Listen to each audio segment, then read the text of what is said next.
So we're going to introduce our double stack Feather Pro, and I'm going to assemble it, and we're going to run a board through and make a cut and show just how it works.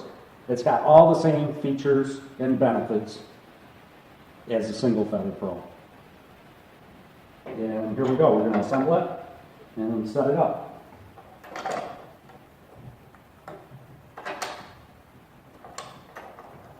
It is designed to have independent movement, a small amount, and it will come with the ultralight feathers,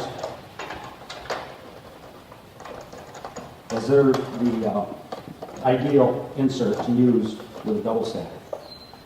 So we're going to set it just like we would a single, and it's ready to go. That's it.